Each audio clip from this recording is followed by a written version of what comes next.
We all were. She was Yeah. a very engaging Yeah. speaker. So then, you know, I I'm thought. doing my checks. Okay, wait, where is it? What? Yeah. Yeah. But now we should be. Oh, here we go.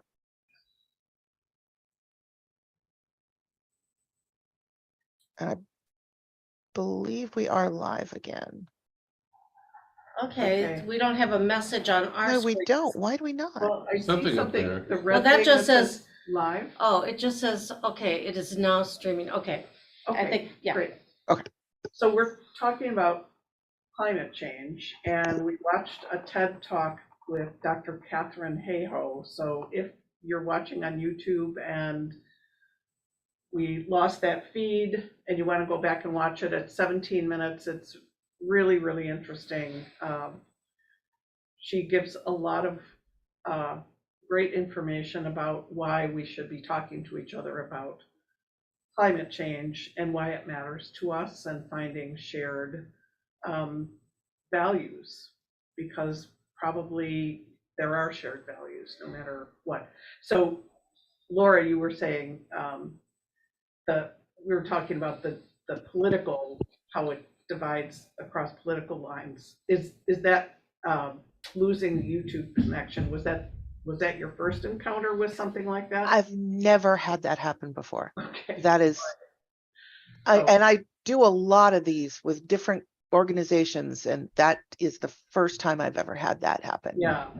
Well, let's hope it's something not as nefarious as that. Well, in the meantime, she wrote a book, and that's why they're burning books. And who is it that writes the book about how to talk about climate change? Well, Rebecca Huntley also wrote a book about talking about climate change, which I haven't read. I just picked it up from the library yesterday. But Catherine's book also talks about how to talk to each other. Right, and she was in the TED Talk, Yeah. Right. How to present it to people. I thought that was really interesting, talking about, how it breaks down on political lines. And so if you just keep talking. Very tiresome that people just say, oh, but you're the wrong politics, so I Right. don't listen to you. Right. And so I think that's why approaching it differently, like what do we have in common that we share, rather than, political things. But for me, and I think that, Jenny, the work that you've done might be helpful for me, because I find that it's hard for me to change my habits. Yeah. And so, like, just in terms of what I can do in my own home, like, I hate to tell you how much paper towel I probably use, and things like that. Like, Yeah. I would like practical ideas too of how to be more respectful of our world and Something the resources we have. It does involve eating lentils. Do you have an aversion to lentils? He does. I've got a really good recipe, but I'm not going to try to convince you. Yeah, there are a lot of things that it requires being conscious of what we're doing, and then deciding, can I find a way to do this differently that's not going to be so onerous? For instance, I hang my clothes to dry, and I started doing that in 2008. I remember very well when I started doing it, and I called my mom and said, okay, I'm going to start hanging my clothes out to dry. Anything I need to know, because, other than growing up with her, and some things would hang out on the line. She said, never your underwear and never on Sunday. So I did take her up on the first one, but like what day of the week, it doesn't really matter to me. But I found that it wasn't that hard to do. Once I had the right kind of clothesline, and I had plenty of clothespins, and figured out my little routine, it wasn't that hard to do. And when the weather's bad, I hang everything inside, and it's not that hard to do. And also yeah, we don't use a lot of paper towels. My mom uses more than I did when I lived on my own. But it's not the first thing that I reach for, because I've got plenty of other things that I can use, and I have a washing machine, so it's easy to toss that stuff in the washing machine. Bacon grease is a different story, but I still use paper towels to, when the bacon comes out of the pan, it goes on the Yeah. paper During the- towels. Yeah, yes, there are certain things where it's kind of, Right, yeah. right. I mean, one of the easy things is to change light bulbs. That makes a big difference. I know there was a time when LEDs were so expensive. And CFLs were expensive too, Mhm. but the LEDs were really, really pricey, but they had a little bit better color. And they've come so far now in much better color, more standard size, so that they'll fit into the place that the Right. incandescents fit into, and your lampshade will probably fit over it as well.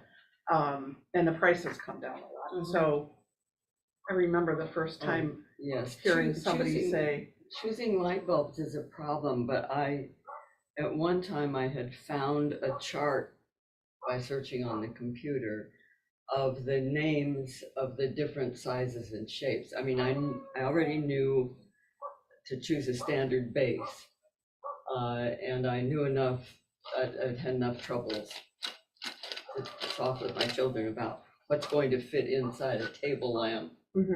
Right. And also I had table lamps where the shade fastens on the bulb that don't work anymore. yes, But the other thing to learn about the light bulbs is learning to pay attention to their Kelvin number, as well as their the lumens. lumens. So is the Yeah, Kelvin, lumens that's and Kelvin. the heat they put out? Hmm? Is Kelvin the heat? Kelvin, well, it's regarded as heat, yeah, Yeah. but it's the color of the light. Oh, okay. Right. And my son went shopping for light bulbs and got a big box of daylight, which are terrifically bright and really do a good job for that, but they're awfully blue and cold. Yeah, I know, I don't like Right. those. Yeah. Right, I don't like the Blue- daylight as well don't- as the no. warm white. Yeah, Do we have dog barking somewhere? Yes. yeah, Outside. Oh, it's out here. Yeah. it's right Okay. out here. Yeah. It's not, All right. Yeah. We couldn't get the donkey this year, so we're gonna have a dog. I think a dog instead, okay. yeah, that's I good. thought our dog would be good instead, Oh, but, perfect, but, yeah. yeah. Um, Another thing that, like at church, it's an issue, I know, because we use a lot of paper. mhm. And yet it's hard not to, because the alternative is having people who are willing to run dishwashers and put things away, and you know, it's so that's kind of a dilemma. Yeah. I feel like, you know, we're doing the Agape Feast on Thursday, and Mhm. I'm gonna use paper and plastic, Mhm. and Right, I know, I understand, and it does take a lot of extra work from that aspect. mhm. You know, unless you have a dedicated group, and frankly, the green team right now is just me, and so Oh, well, there's almost no. What, do you wanna do all the dishes at church? Okay, I Well, was just waiting She for did somebody to teach ask. the scout leader how to do it one year. Right. And it worked for a while. Right, and I don't know whether the scouts are still doing that or not. I mean, the pandemic kind of threw Yeah, everything right. out of whack. I was but- on the green team, but I can't move. I Yeah. can't get Mhm. around here. Right, I hadn't even been able to walk around the block or anything. And we drove down Main Street in daylight yesterday afternoon, and I saw that our peach tree is gone down in the garden. the peach tree is gone? I couldn't see it Oh dear. anyway. But I here at church, I'm just going around asking people to help me and get a ride, Mhm. and I don't have time to go out and look at the ground. Right. I did I did, and for the last couple of years, this is what I've done, hired somebody to clear out the plants, the dried stalks from the native, or it's really a pollinator garden rather than a native garden. It has a lot of natives, but it also has, for instance, sedum that monarchs really like, and it's a late season bloom, so it gives food late into the season before the monarchs have to start migrating. But I pay somebody to come and clear that out in late March. So that just got done. But I'll have to walk out after this and see if the peach tree Yeah, is really gone. It was really leaning, I noticed last year, but it was, I checked with a bunch of people on how do you get it to be upright, and there was no way, if it's rooted in solidly, they said do not try to straighten it, yeah, just trees leave will it. lean. Yeah, I thought it, I noticed that too. I think it's gone. Oh, There was, aren't there like two, the peach tree was bigger and then there's like a smaller There was a bush next to it. bush, and the bush, it seems like only the bush is there now, okay, but I'm not sure, so, all right, well, we'll yeah. have to find out. Yeah, and when we had, what were there, like 5 or 6 of us in the early days Mhm. of the green team, we put notices in the bulletin most weeks of some easy thing that you could do at Mhm. home, or just some little factoid about, food waste, for instance. Well, there were some events, what was it? Meatless Meal. There was a meatless Yeah, meal, that was Jan Mhm. Langford's that's right. baby. She Yeah, really, and Felt- she's not involved with the green team anymore no, because really there's, during the if pandemic, right, and Right. if I don't call a meeting, yeah. then we're not Yeah. gonna do, and I don't have the bandwidth to Yeah, you've do had a this. lot going on the last few years. Right, Yeah. so, and then we also had, the indoor winter farmers market, Right, Yeah, but Faith yeah. and Place doesn't do that any longer. oh. Of course, we had to stop when the pandemic started. A lot, Um, and everything's been interrupted, and there's a lot of change, and there's a lot of new people. Mhm. And I guess what we should be thinking of is ways of reaching the people who are newer to the congregation, especially because there are more people, or any such people as are still going to church Mhm. are moving around more than they did, I think, before the pandemic. Yeah, Mhm. well, a couple of the people who often come Sunday, come to the adult formation, Marcy and Dan Troy. Mhm. Marcy is very interested in climate change issues, and I think she would be a good recruit for the green Yes, team. yeah. Yeah, she's pretty much on I thought every she'd be here. every social justice issue. Yeah. She is all over it. She's Right. really remarkable. Yeah. And her energy and her willingness to dig deeper Engage, yeah. into things and Right. engage, right. But we do have the people who are taking part to some extent in Sacred Ground Right. and are on the email list, Mhm. which makes a contact place. If not everybody. I sent able to show up an for- email to that group because I thought that group in particular would be really interested in this topic. So I was hoping to see more Yeah, people from that Yeah. group. To the Today. discussions. yeah. Yeah, because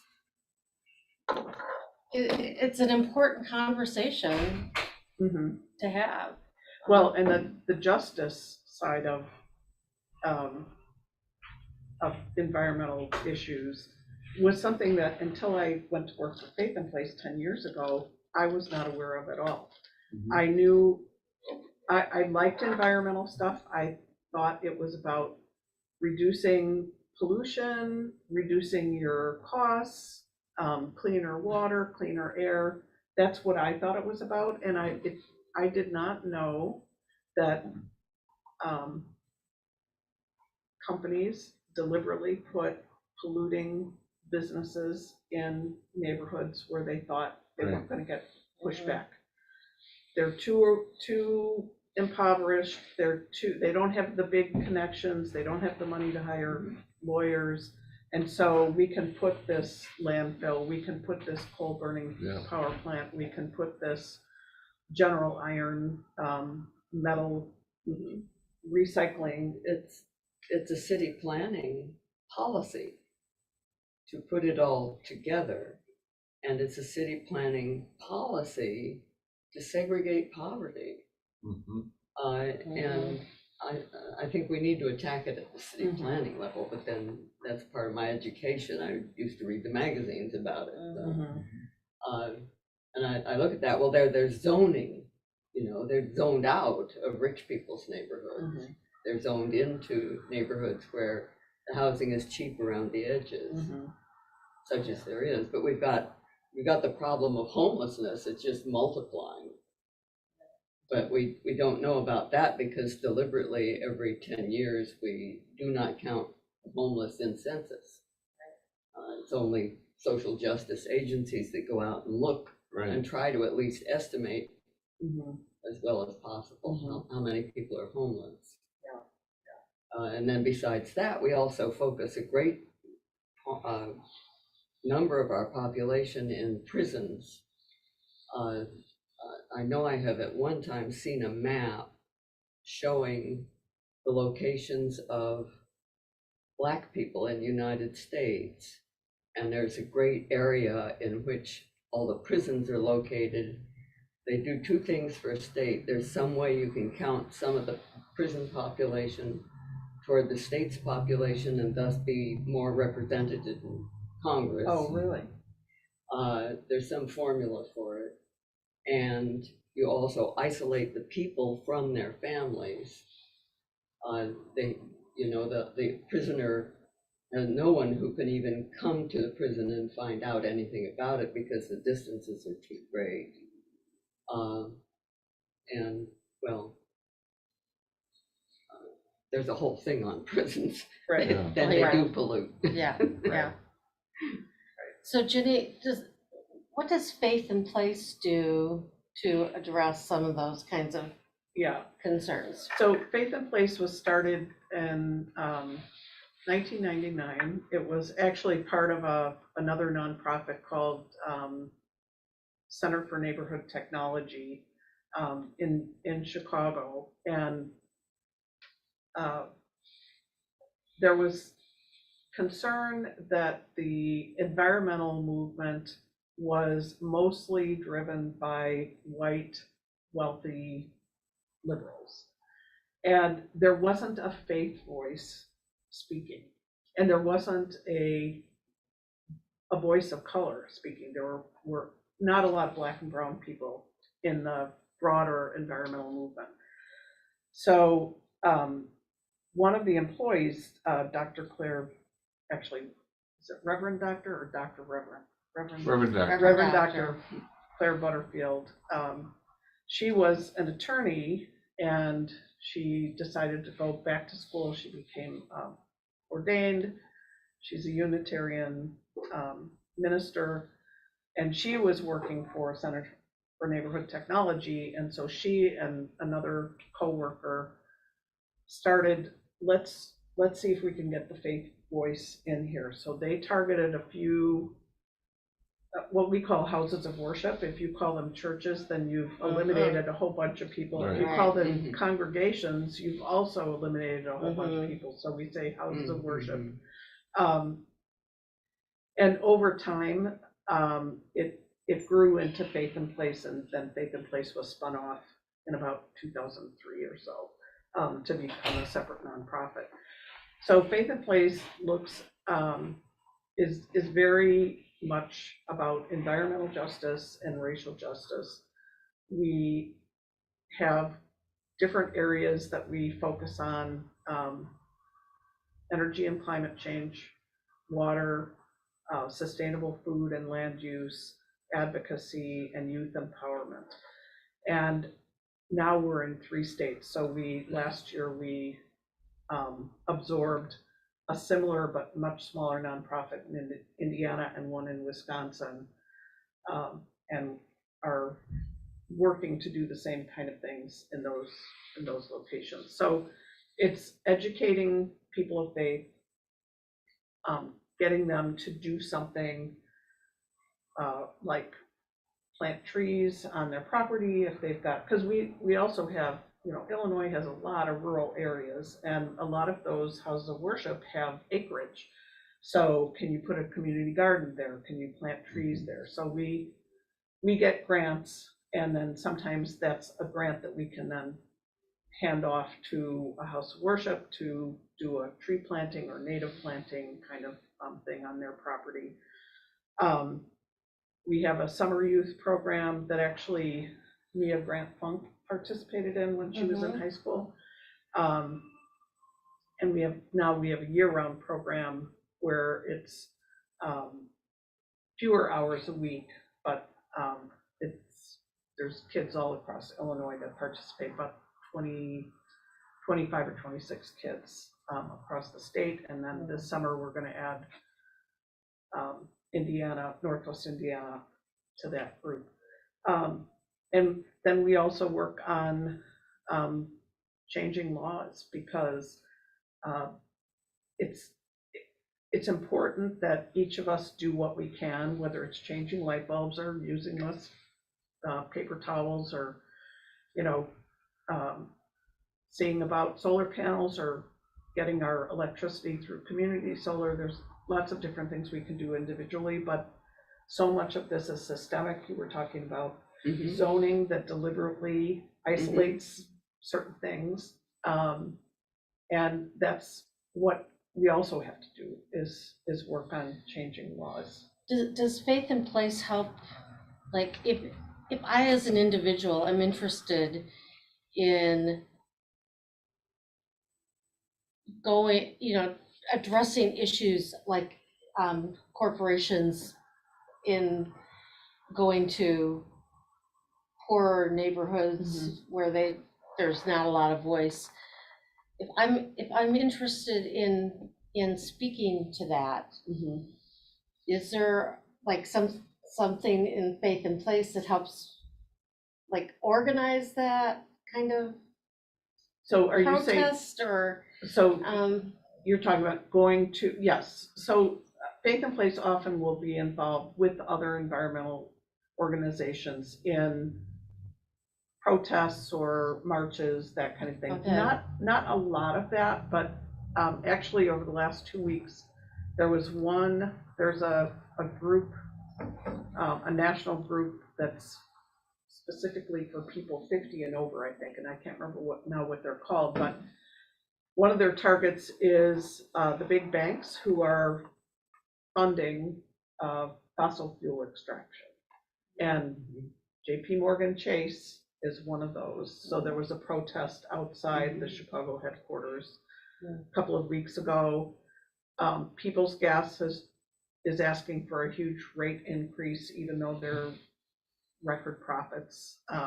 And so there was a protest for that as well. There's an annual advocacy day in Springfield, and this year it's April 19th, and there's buses that go from all around the Chicago area and central Illinois and southern Illinois to get people to Springfield on that day. And there are people sort of designated to be your guide, and they'll group you with others from your same who have the same state senator and state rep, and we'll give you materials so that you go in a group to see your state senator and your state rep to talk about whatever bills are on the table right now, which sometimes it's like days before that event that these are actually the bills that are in It's so play. hard to right. find your bills in the legislature. So It seems to me it's really hard to be a legislator, because there's so much that goes on. Right. The lobbyists help you. So how do you find out about those kinds of things? Well, you can go to the Faith in Place website, which Okay. is faithinplace.org, and you can sign up to be on the mailing list, and there's a monthly newsletter that comes out, and then there's other emails that, it's almost all by email. There are other emails about special events that come out. Because I don't think I was really aware of that they deliberately look for places, like communities, where there's not gonna be people speaking out. I think that's so distressing I to me know. to hear that. I know. And you know, she alluded to this in the TED Talk. She talked about that poorer people are disproportionately affected by climate change. And I know, have you seen that documentary kind of thing that Leo DiCaprio did about what is Yeah. that called? After the flood? Yeah. Maybe, yes. Yes. You know, and it shows like how the climate change is affecting like rainforests and different communities, like poor areas around the world. And that was something I had no idea about. And you know, she mentioned it there, and I'm Of like, course, yeah, these are that- people that haven't benefited much at all from all the economic development from Right. fossil fuels. right. Right. They're paying all the. They don't get the have elec- benefits. They don't but have electricity, they don't have Right. cars, they're not Right. burning fossil fuel, and yet they're suffering with the drought, or their island is becoming uninhabitable because of sea level rise. Yeah. Yeah, it's still shocking to me. There was there's a company called General Iron, and they were located, maybe they still are, in the Lincoln Park area, and they do scrap metal recycling. So, you know, that's a good thing. We want to recycle it where we can. But they wanted to move, because there were people in Lincoln Park, that's a wealthy area. They're not gonna it's want getting- that there. They don't want that there, but it's been there for a long time. Mhm. But Yeah, we well. want you to get out of here. So they were Yeah. gonna move to the southeast side, Yeah, where there's already a lot of industrial Right. pollution. Yeah. And the city of Chicago was gonna let it happen. And so there were huge protests that Faith and Place participated in as well. That was the only reason that Mayor Lightfoot didn't sign there were 3 different bars that they They're had. almost there. I'm not sure it's actually going to be stopped, but Oh, really? Okay, I thought it they've had done been so much stopped. already. I've been uncertain about it. Okay, well, I don't actually know, but the fact that it is still happening, it's not some 1920s, 1930s thing that That's left, it's not left over, it's happening now. it's happening now. It's Mhm. fresh, it's live. It is not a holdover from something else Mhm. that's hard to dismantle. It's being created right now. So, yeah.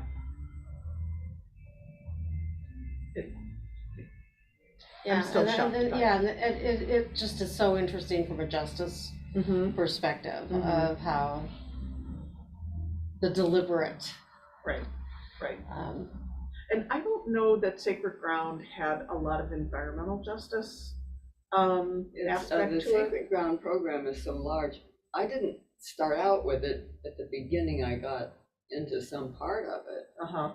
But I know that at Trinity, they're doing one thing with it, and at our church, they're doing something else, and there seems to be a huge curriculum well, available. the curriculum, you can find the curriculum online. You can, so if you go to the Episcopal Church Sacred Ground, and then when it asks for a password, the password is, "This is Sacred Ground," with capital letters for Yes, all the I've things. had messages about that. Yes, and when you look at that curriculum, I mean, what we did was, the curriculum is way more than than what you can really handle. Like, it'll have week Yeah. 1, and it's like a 3-hour credit course just to do week 1, because you're You're you know, supposed to watch watching videos and reading books. chapters of books and reading these papers, and and you know, I did the Sacred Ground that was during the adult formation time, Mhm. when it was on Zoom, and there's no way you could cover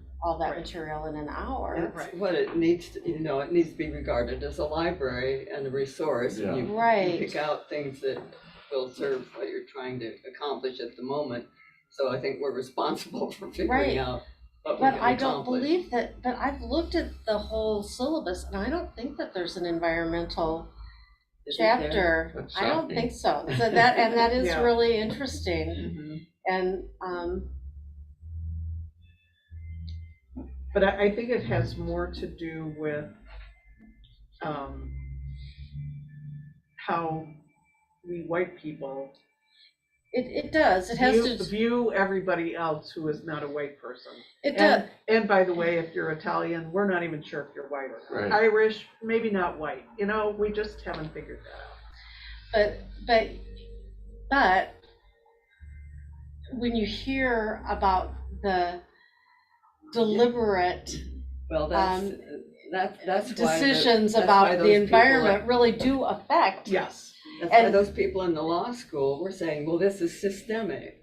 Yeah. Right. This is where that dreaded CRT Yeah. came Right, from. right.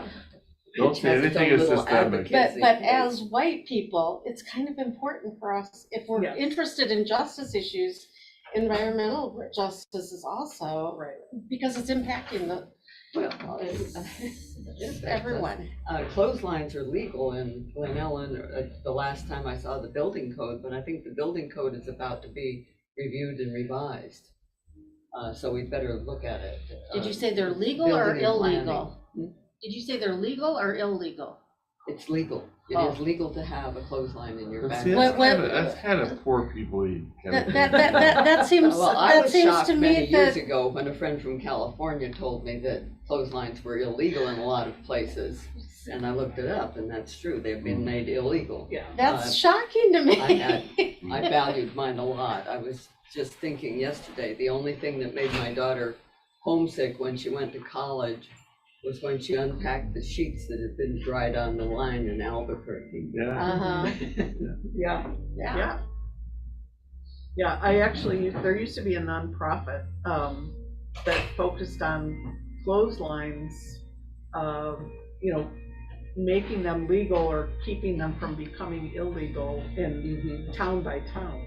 Protecting, yeah. Right. Well, Kinda here blows it's my Why mind. would absolutely every why would damn anybody make them municipality. illegal? I don't even Because they're understand that. trashy. Unsightly. Yeah. Unsightly. The same way that Glen Ellen, when I moved back here, and I was gonna build a house, and it was gonna have solar panels, and Glen Ellen said, Oh, well, they no. can't, if you can see them from the street, you can't have them. And I asked about, I said, well, my church has a big south-facing roof.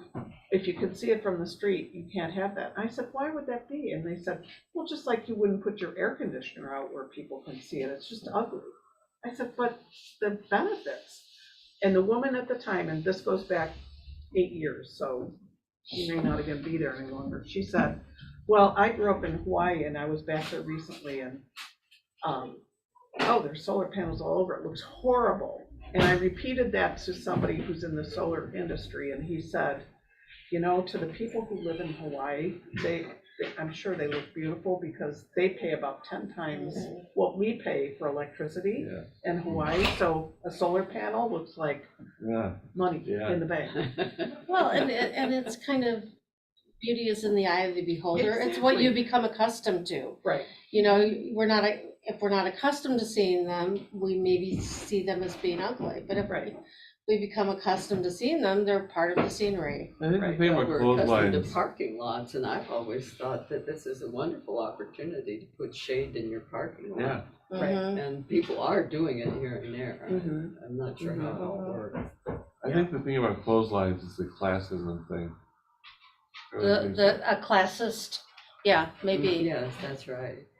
But you can find a lot of different types of clothesline. There's a kind that you can have built into the wall of a house or a garage and fold down and lift up.